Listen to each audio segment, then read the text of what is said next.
Benji Cole, son of Al Cole from CBS Radio and host of People of Distinction, the talk that gives an in-depth view of some of the most dynamic, intelligent, and successful people on the planet. Run to our website, peopleofdistinction.org for more info, or you can always email me directly at benji@alcoleenterprises.com. And on the line with us today, we have Thelma E. Coleman. We're going to be discussing her amazing book, Untarnished Relationships. That's available for purchase through Amazon as well as barnesandnoble.com, pretty much wherever books are sold. Head on over there today, pick up your copies, get lost in all of it, and I'm going to tell you why you need to do that in just a moment. Before we go any further, though, I want to take this opportunity and point out that Thelma was brought to our network, People of Distinction, today by one of the best advertising firms in the business. And people, if you follow us, well, you already know I'm talking about CITI of Books. So listen to me. For my writers out there, if you have gone through your process, you have invested your blood, sweat, and tears creating your masterpiece, and now you've done it. You've completed it, although you find yourself in a precarious position because, well, now you need help moving the masterpiece you've just created. Well, if that's you, give yourself the best gift you could possibly give and contact CITI of Books. I'm telling you, they're one of the best in the business to do it, and this is exactly what they specialize in. Head on over to cityofbooks.com today and gather all of the ways that their fantastic team is going to help you do just that. And listen, it is an absolute pleasure to have Thelma here on the line. Now, a moment ago, I mentioned to you that you're going to need to head on over to Amazon, Barnes & Noble, and pick up your copies of this fantastic book. Well, people, listen, Thelma E. Coleman is a name that you need to recognize, okay? It's a name that needs to be reckoned with. This book is fantastic. Now, it's a self-help narrative, okay? So you're going to be able to take this and implement it into your day-to-day lives. But it's meant to help its readers understand that life's relationships, they're meant to enrich us. They're meant to educate us and prepare us along our journeys. You know, people, I've mentioned this a number of times in the past. I have always been someone that truly believes that everything happens for a reason, right? I believe that whenever we have circumstances in our lives, either good or bad, doesn't matter. There are no wins and losses in life. There are wins, and then there are lessons. And there is always, and again, you know, I understand, as I've said before in the past, I'm oversimplifying here, okay? And oversimplification is what's needed. But in certain moments, if we shift our perception, if we shift where we focus, we can take some of those dark times in our lives and find the silver linings, find the lessons to be learned there. And, you know, listen, our experiences, we understand that our experiences equate to wisdom. This book is impactful for so many reasons. That notion that I referenced is only one. So listen, do me a favor. We're going to scratch the surface here today. We're going to capture the essence of it. But by the time we've concluded, you're going to run to Amazon, Barnes & Noble, to her purchasing pages and get your copy because you're going to understand this is a book that you need to add to your shelf. And at the end of the day, don't take my word for it. Take Thelma's. It's her book. She's written it. She's done the research, and she's going to be able to articulate everything much better than I ever could. So sit back, strap in, and have your notebooks ready.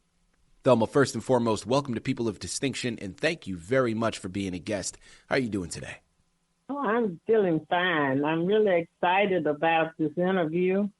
Well, Thelma, listen, the excitement goes both ways, okay? We are truly delighted to have you here with us. It really is an honor, and I meant what I said in my opening. I think what your book represents is something so key that anyone can pick up, really, at any age, okay? Because I think once you get into your teenage years, you start to realize, as much as we would like to avoid some of the negative aspects in our life, we can't, right? Life is filled with obstacles in our relationships and also in our personal journey.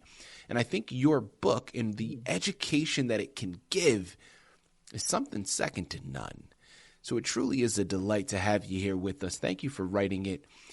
Before we jump into the book, Thelma, I want to learn a little bit more about yourself, so let's start there. Who is Thelma E. Coleman? Life happens, Benji. I am not who I started out being, for sure. I am the youngest from a family. My dad had 12 kids and my mom had 9. Wow. And only 4 of us were in common together with them. So I am the baby, and I was pretty much left alone to do my thing because nobody wanted to be bothered with me. But I had a good childhood, and then trauma hit when there was a divorce. And I experienced probably the worst trauma I will ever experience in my life at that time, because I was not ready to be absent without a mother. This time it was without a mother. And my father actually raised me. So when he died, I was only 12. And then Mom steps back into the picture. And at that time, things were really bad for us. I grew up on a farm. And as I was growing up on that farm, things were getting worse and worse because my dad's health was beginning to fail. And what saved me, actually, I would think, is that I had to go away from home and go to college. Had I stayed at home, I would not have been able to make it because the farm did not supply the needs that I needed to survive. I didn't know how to farm. As I mentioned, I hadn't learned how to do anything but play and have fun. So I went away to college, and I attended HBCU, Tougaloo College, down in Tougaloo, Mississippi, near Jackson, Mississippi. And it was predominantly Black. And one year I was an exchange student at Dartmouth College, which is totally a different atmosphere altogether. It was, Ivy League. And I stayed there a year and went back to Tougaloo and graduated, but not without difficulties. I was experiencing a lot of depression based on my economic state. And of course, I'd never healed from the trauma of my past childhood. But I happened to survive. I majored in psychology. And it was a very interesting course.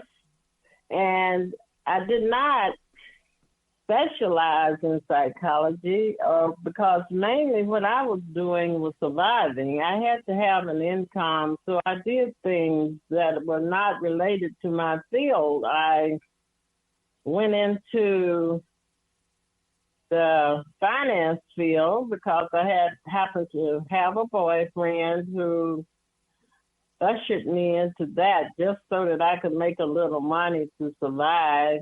And I left finance and started working in the insurance industry, first in claims, and then I went over from claims in automobile and homeowners insurance and went to life insurance.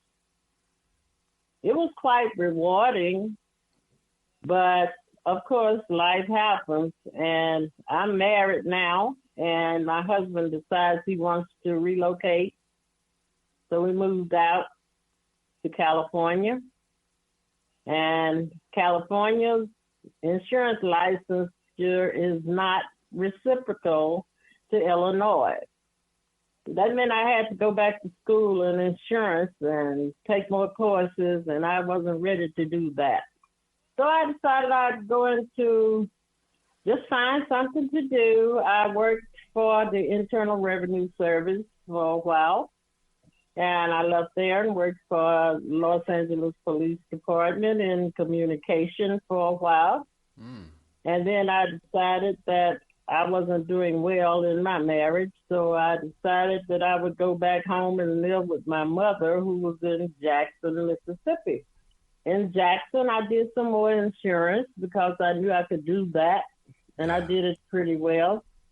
And after that, I'm here in St. Louis. I left Jackson, and I'm here in St. Louis now. And I'm here probably to stay for quite a while. I have two sons.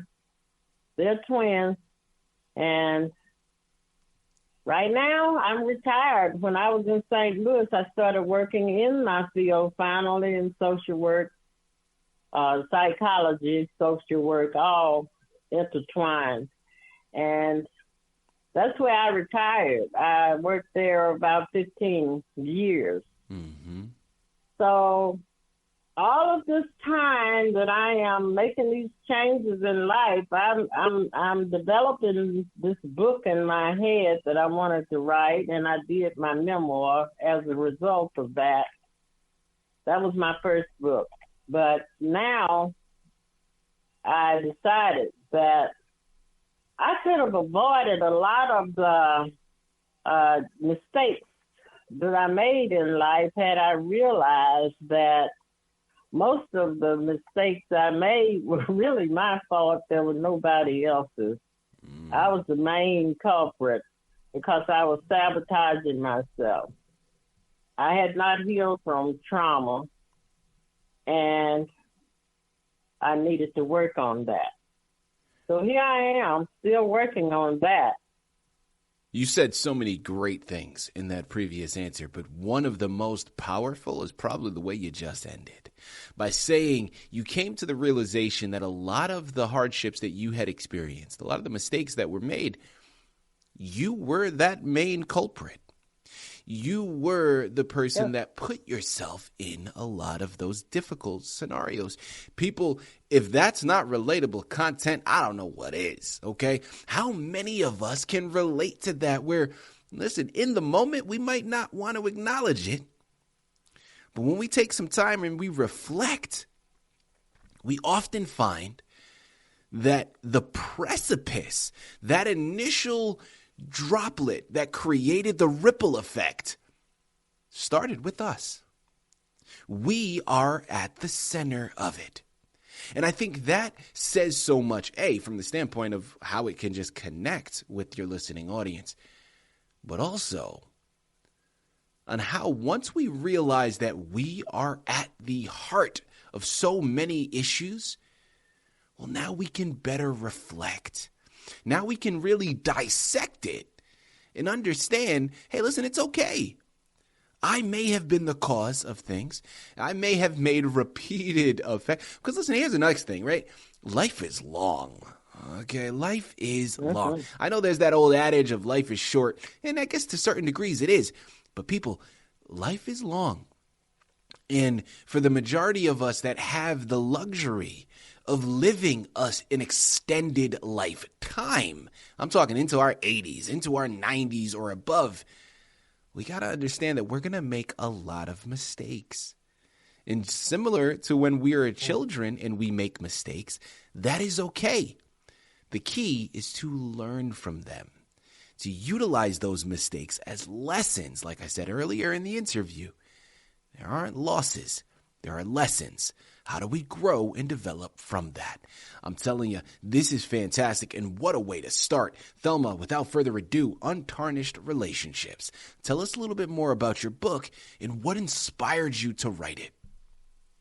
What inspired me to write the book is that I just, during reflection over my life and how things have turned out, and I wanted to know more about why I did some of the things that I did to sabotage relationships, to enhance relationships and moving forward, to be able to just grow and be healthy and realize the goals that I have for myself and the dreams, I need to know what I should be avoiding and what I should not be, what I should be avoiding and what I should be doing. Yeah. And one of those things that really sticks out with me is I should be asking the right questions instead of just getting into a relationship, letting things flow. I know in the back of my mind that I have certain questions, but many times I feel a fear of asking those questions because I believe that it would, if I can use a little slang here, rub the other person the wrong way. Yeah. And they might want to discontinue the relationship. And that can be not just intimate, romantic relationships. It could be any kind of relationship. It could just be a friendship. I just know that many times I'm afraid to ask the questions that really mean a lot to me. Mm-hmm. Because sometimes you don't want to hear yes, and sometimes you don't want to hear no as the answer to your question. But if you put it on the table, then you'll know. You have to muster up the courage to accept the answer and hope that the other person is going to be open and honest with you. Mm-hmm. People, I'm telling you, Amazon and Barnes & Noble are where you got to go. Untarnished Relationships is the title you got to pick up, and Thelma E. Coleman is the author you need to thank for bringing it to your table. Thelma, follow-up question here as we start to close out. Two-part question here with this next one. I think it's safe to assume, but you know what happens when you do that, so I'm not gonna. I'm gonna go directly to the source since we got you here on the line with us. Thelma, first and foremost, who would you say is your intended reader for the book? And two, what is the main message you hope that they receive after completing it? The reader is anyone, actually. I wanted to target an audience, but I saw that it's not necessary because the book covers not only, as I mentioned, romantic, intimate relationships. We're talking about the relationship of singleness is very important because if you are not okay with yourself, you're not going to be okay with anybody else that you become involved with. Yeah. You're going to create problems in the relationship. I talked about blood relationships, spiritual relationships, sexual relationships, friendship relationships, business relationships. And of course, I didn't actually exhaust the list. There are others, but these are the ones that I saw to be more important for me to tackle at this time. It was not easy to write this book because this book was not just a novel about me. This book is a book about getting yourself healed and positioned to tackle any type of relationship. Although it won't be untarnished, I gave a description in the book of what untarnished means, because when something is tarnished, it is damaged, it's tainted, it's blackened, it's sullied, it's stained, it's dull, it's discolored, it's spotted, it's spoiled, it's blemished, and there's no purity there. There's a smudge. So no relationship is like that, but we can come close if we could just diminish some of the barriers that we have set when going into the relationship. People, listen, I'm telling you, this is much larger than a literary creation. This book is a movement. This book is a lifestyle change. This book is going to help you move mountains. Because I'm telling you, listen, it starts with us. So much wisdom found on those pages. We've scratched the surface here today. I could sit here, I could talk to Thelma for hours. There is that much subject matter to go into. But for the sake of the interview, I'm gonna put the onus on you all now. Okay, the responsibility is yours. The ball is in your court. Head on over to Amazon, Barnes & Noble. Pick up your copies of Untarnished Relationships by Thelma E. Coleman. I'm telling you, it's a beautiful thing. You all know where you got to go. Head on over there today. Pick up your copies, and you can thank me later. I'm saying this is one you need to add to your shelf. Thelma, this has been a true pleasure. An absolute delight. Thank you once again for being a guest on People of Distinction. Thank you. Thank you.